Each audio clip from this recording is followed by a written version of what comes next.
The 19th-century British monarch wrote at her terrible sorrows just 3 days after youngest son Prince Leopold died in an accident, aged 30.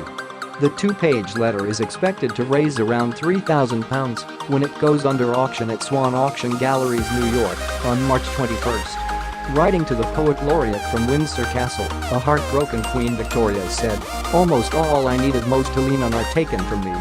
But though all happiness is at an end for me in this world, I am ready to fight on, praying that I may be supported in bearing my heavy cross." All these terrible sorrows show us, however, truly and really, that here is not our abiding home. She added, "It is very hard to see such a young life, so full of talent, so gifted and so useful, cut off so soon. While I live, I shall devote myself to the good of my dear country, who has on all occasions of sorrow shown such sympathy with me." Prince Albert is thought to have died of typhoid 23 years before Victoria wrote the letter. Following Albert's death, Victoria was comforted by Tennyson's 1850 poem In Memoriam. Albert had backed Tennyson to become Poet Laureate in 1850.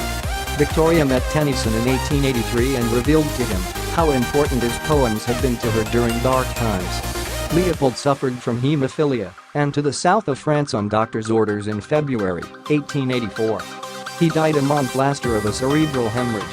Ivan McQuiston, a consultant for Swan Auction Galleries, said, "This letter appearing now brings back into the public limelight one of the more interesting members of the royal family.